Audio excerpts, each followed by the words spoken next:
Tantor Audio presents Edible by Ella Frank.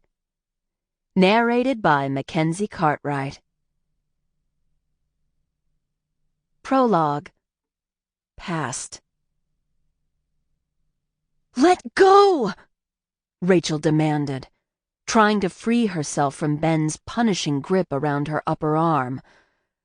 "I told you to stop," he shouted as his fingers dug tight into her tender flesh.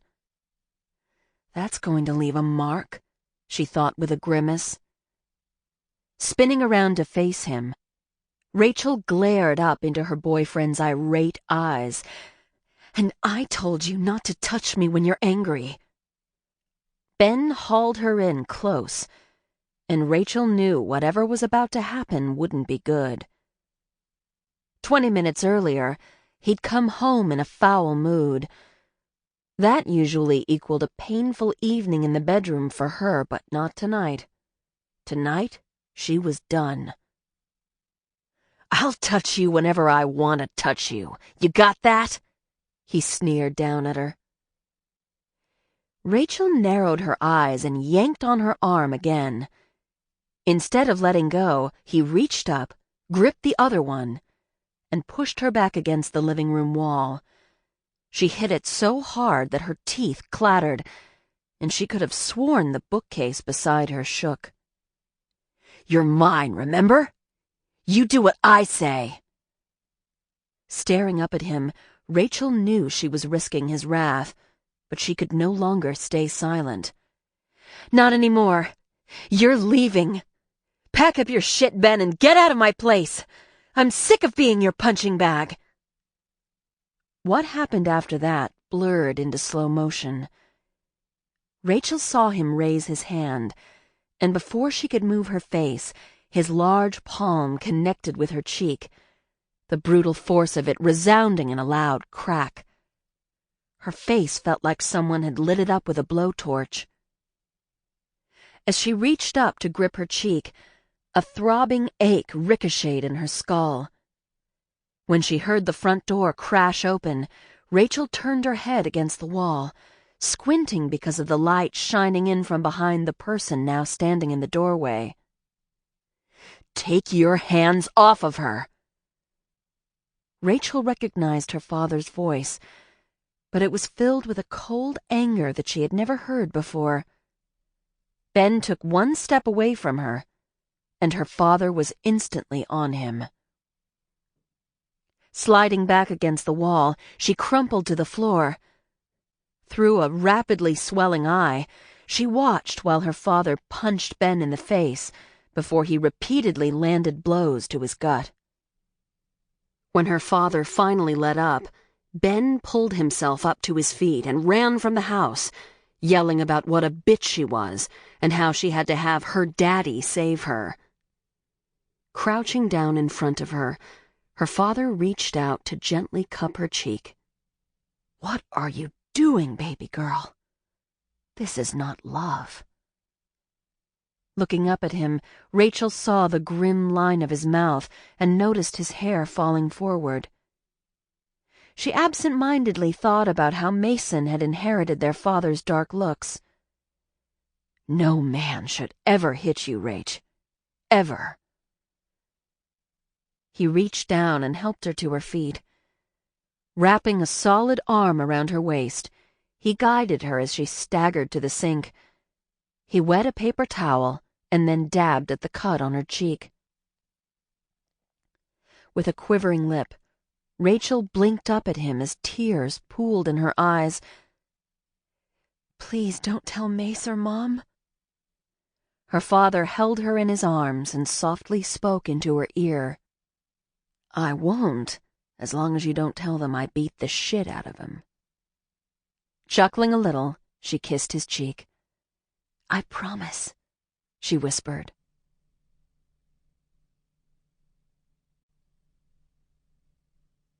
Chapter 1. Present. January. Rachel stood in the far corner of Precious Petals, leaning on the handle of the broom she'd been using only minutes before. Sighing, she reached up to run a hand through her thick black hair that had been tipped electric blue for the moment. Lately, memories of her father had become harder and more difficult to bear. She knew it had a lot to do with the fact that she and Mason had recently lost their mother, but the pain of losing both parents before she'd even accomplished, well, anything, was almost too much to take. Rachel knew that Mason would have killed her if he ever heard her talk that way. He would have been the first to point out the acclaim she now had as a pastry chef, largely due to her famous and good-looking brother and his restaurant. Oh, sorry, our restaurant. Not to mention, she had also taken over the flower shop. During those first few months after their mother had passed, every time Mason had tried to come into Precious Petals, he hadn't been able to do it. Because of her connection with their mom, Lena had been the next person they had all thought of to take over the shop, but that had been impossible since she was a pediatrician down at University Hospital. So, the task had fallen to Rachel. While she loved the store, she couldn't help but feel the loss of her parents more and more every day. Glancing up at the clock, she noticed she was running late. Shit, she thought, moving over to the bench where Tulip was stretched out on her side. With her paw hanging down lazily like a panther in a tree, the lethargic kitty opened her eyes at the sudden movement. "Oh, don't you move a single piece of fur, okay? I've got this." Untying the apron strings from around her waist, she smiled as the cat sat up, dramatically yawning as though she had been working all day. Placing the apron down on the bench, Rachel reached out to scratch the watchful feline's furry head. After her mother had passed, Rachel would arrive at the shop to find Tulip waiting at the back door. The furball would sit behind the store and meow, almost like a mournful cry, until one day, Rachel had relented and opened the door. From that day on, Rachel had owned a white cat with mottled brown ears, or maybe she should say that they owned each other.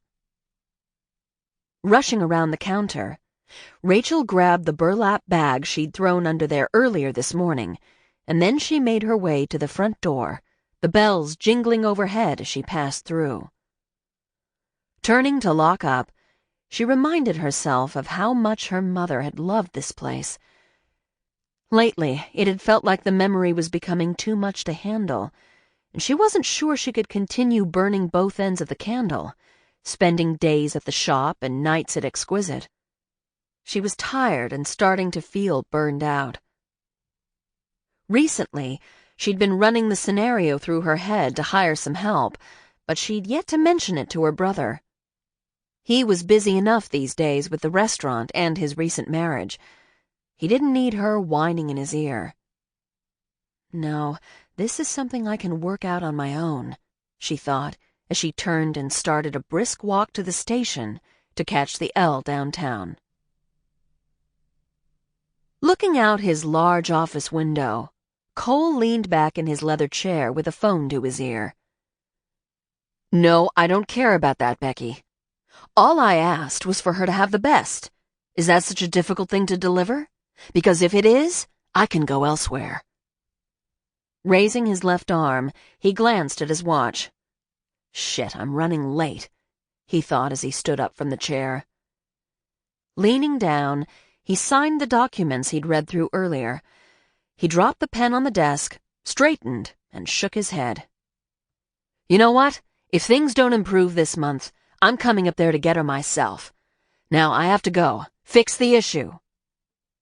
He ended the call and stuffed the phone into his pants pocket. He placed both palms on the desk, his head drooping forward. Damn, I don't need this bullshit in my life right now. He took a moment to reflect on everything he needed to do, and then he grabbed the envelopes for Jane to send out and headed toward the door. Taking his long wool coat from the rack, he draped it over his arm and walked out of his office. Stopping by Jane's desk, he noticed his paralegal was nowhere in sight. so he placed the documents in her tray and made his way to the elevators. Glancing at his watch again, he took a deep breath and reminded himself that it wouldn't be the end of the world if he were a few minutes late. But as an elevator dinged and metal doors opened, he knew he was lying to himself. Punctuality was everything, especially in his line of work. After all, the man who turned up first always held the power, and that meant everything to a man like him. Standing in the center aisle of the train, Rachel gripped the metal pole that was secured to the roof and floor of the car. With her earbuds securely placed, she swayed and rocked to the click-clack rhythm she could feel but not hear over her music. Unlike most people, Rachel loved commuting. There was something so peaceful about being on a train. She could zone out and just relax for however long it took to get to a destination.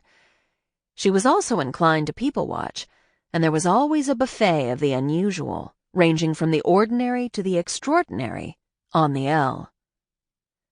Tapping her foot, Rachel glanced up at the red line on the map displayed on the side of the train. As the night started to engulf the city, she knew she had one more stop to go. It was Wednesday, and she was happy that it would be a relatively slow night. Well, for exquisite standards anyway. For some reason, she just wasn't in the mood tonight.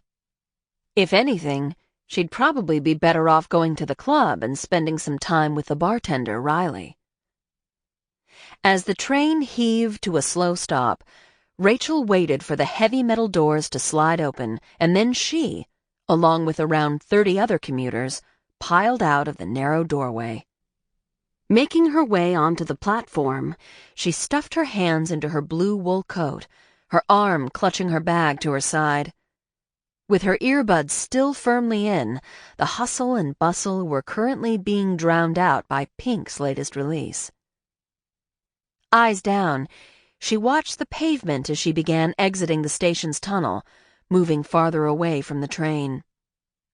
She was almost free from the main crush of people when her shoulder hit something solid, something in the form of another person. Stopping, she looked up to apologize and froze. Right there in the middle of the chaotic station, she found herself staring up into the eyes of the man she knew only as Cole. Cole couldn't believe his luck. It seemed as though choosing the subway over the rush-hour traffic had paid off. As he stood there, gazing down at the raven-haired mystery who had a penchant for bright colors, he decided it was almost worth running late.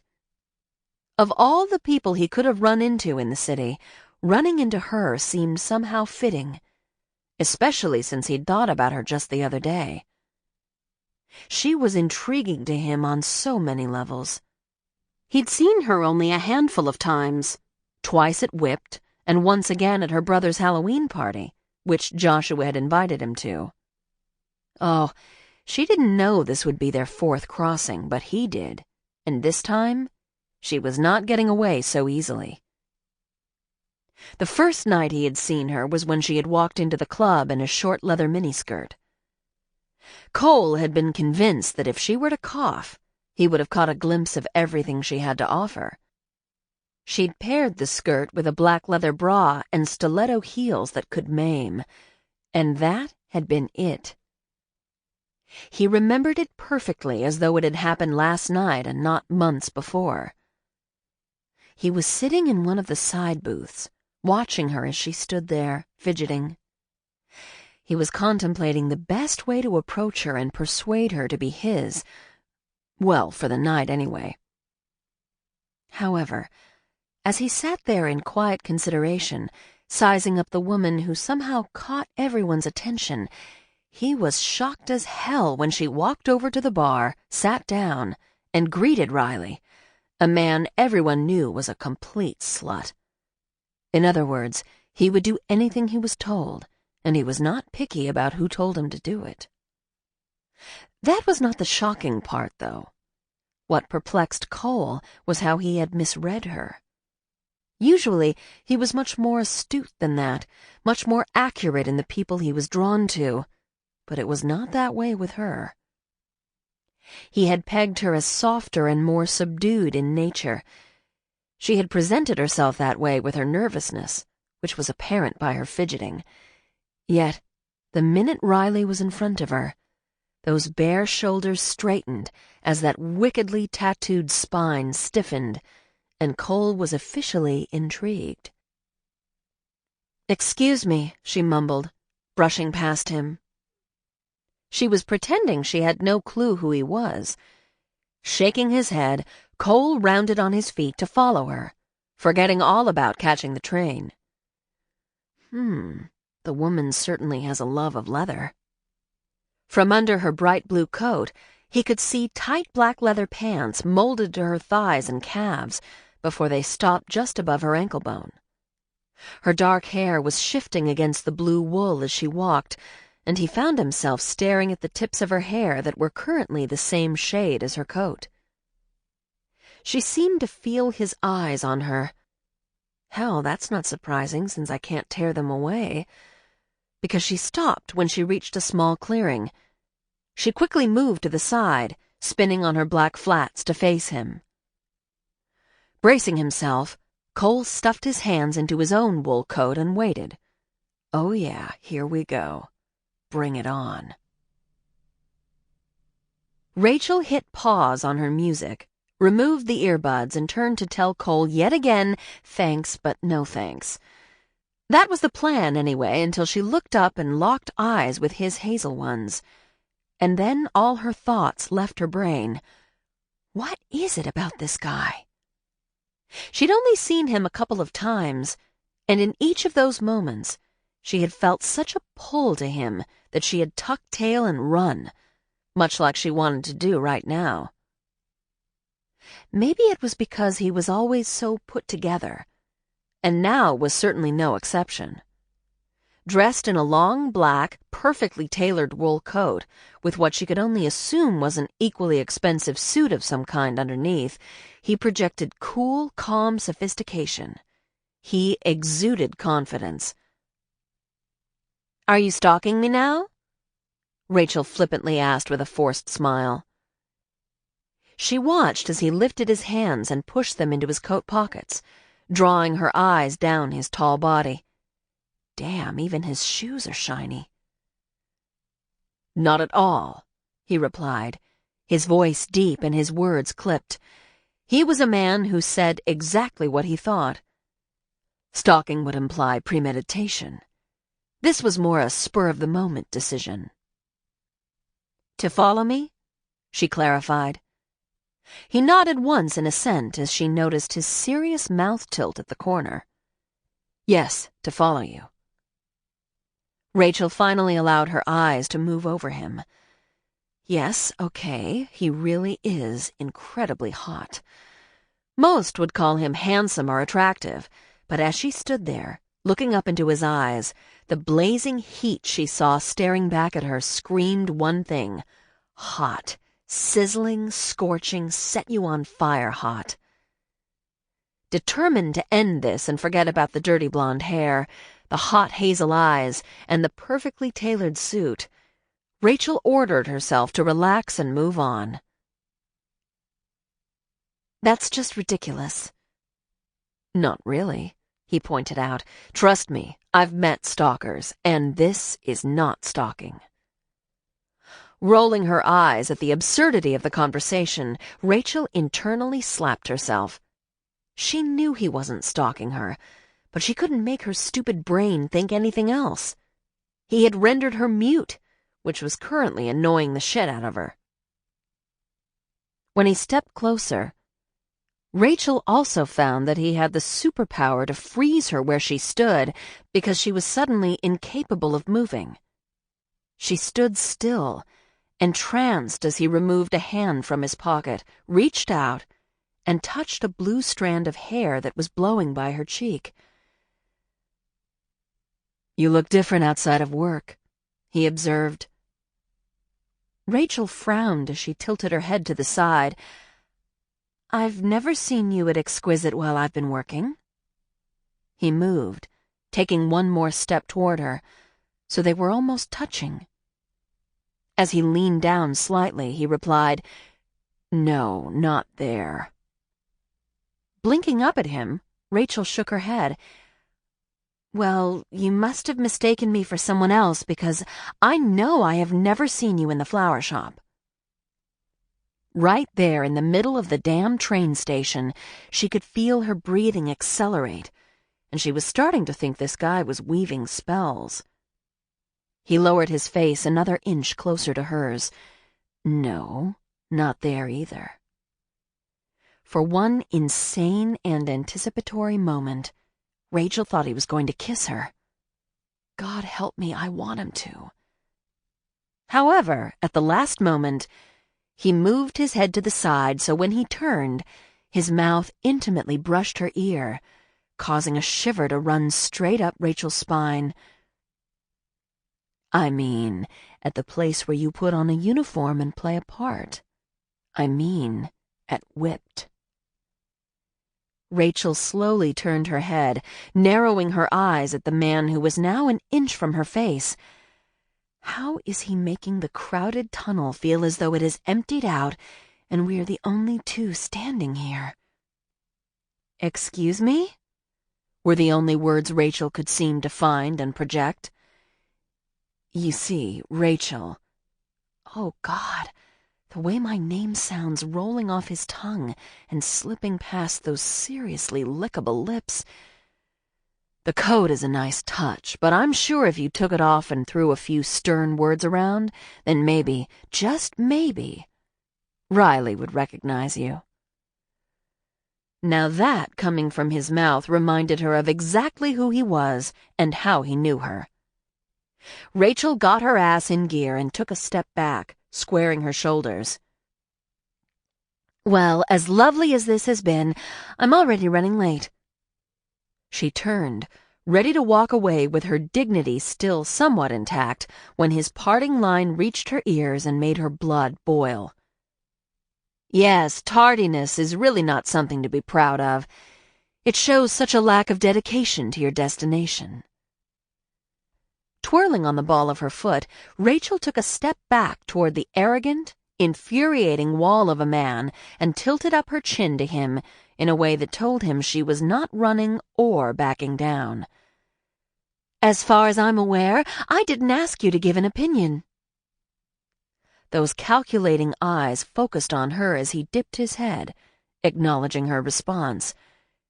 "You're right." Rachel waited for a moment, sensing another annoying comment was about to come out of his mouth. Instead, though, he stuck his hand in his coat pocket and pulled out something wrapped in white wax paper. "Is that candy?" she thought as he methodically unwrapped it. Keeping her eyes on his hands that were so dexterous she felt hypnotized, Rachel felt dazed when he pulled the candy from the wrapper and brought it up to his mouth, pushing it in between those fantasy-inspiring lips. Without a word, he refolded the wrapper. He didn't ball it up or crinkle it. He folded it perfectly before pushing it back into his pocket. Locking eyes with her, his mouth shifted in a way that let Rachel know he was sucking on the little square he had put in there, and she found she couldn't move or remember what they had been discussing. Rather, all her concentration had zeroed in on his hard jaw that was flexing with each suck of— what did he put in his mouth? "What was that?" she blurted out before she could stop herself. When he tilted his head to the side, Rachel couldn't help but notice his left cheek bulge slightly as he pushed the candy into it. That was when he began to move, like a wolf on the hunt. As he took 2 steady steps forward, Rachel found herself retreating faster than she cared to admit. Standing against the side of the tunnel wall, she watched a smooth smile appear on his face, mocking her.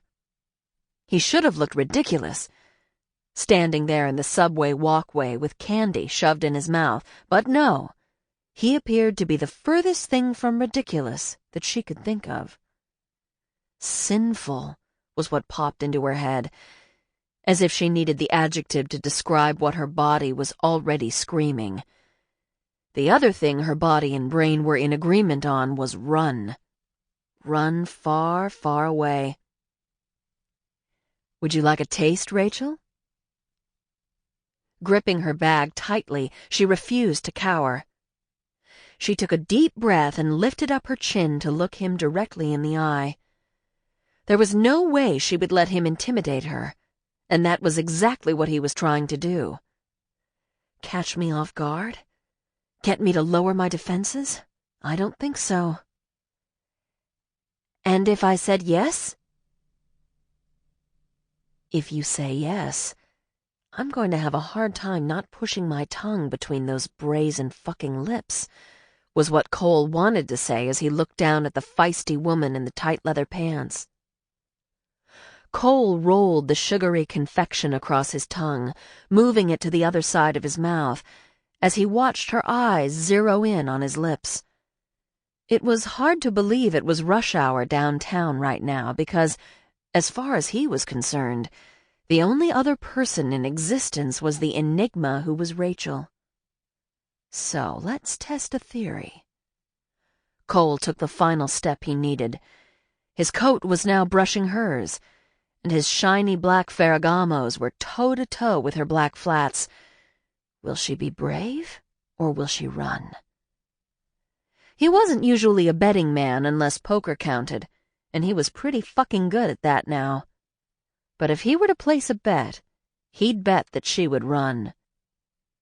Bending down just enough so their faces were back on the same level, he wasn't surprised when she kept her blue eyes locked with his.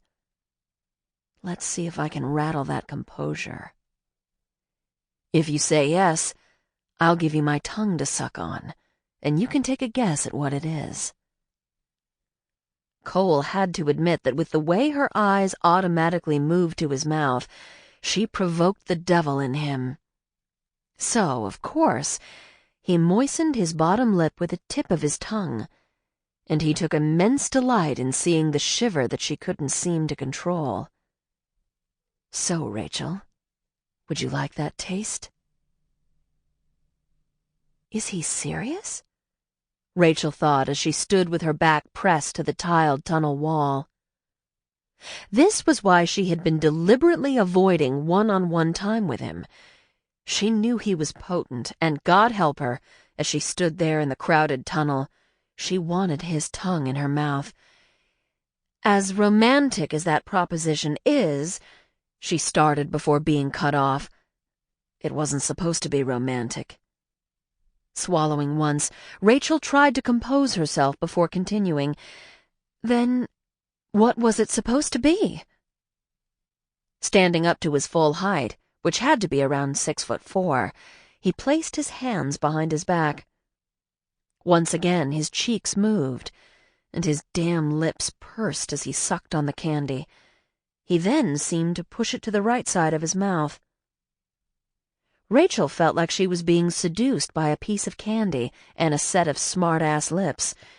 She needed to escape, at least 3 minutes ago. It was an overtly sexual offer, designed to provide you with the answer to your question. Shutting her eyes, Rachel tried not to let his voice slide inside her. She tried not to let it tingle all over her body, and she tried not to let that stuffy, I-am-better-than-you attitude stroke her sensitive spots. I am trying and failing epically. Knowing she needed to somehow regain the upper hand, Rachel let her eyes roam over his far too attractive face to his black wool coat, which was tailored to perfection, and she felt her pulse jump. Watching his sharp, serious chin tilt down, Rachel inspected the blonde stubble shadowing it, and she had to stop herself from reaching out and scraping it lightly with her blue nails. Like I was saying before you rudely interrupted me, as romantic as that proposition is, when I want to suck on your tongue or anything else, I'll ask. Until then, no need to offer. It's just embarrassing when I turn you down." Feeling rather pleased with herself, she lifted her hand and Sample complete. Ready to continue?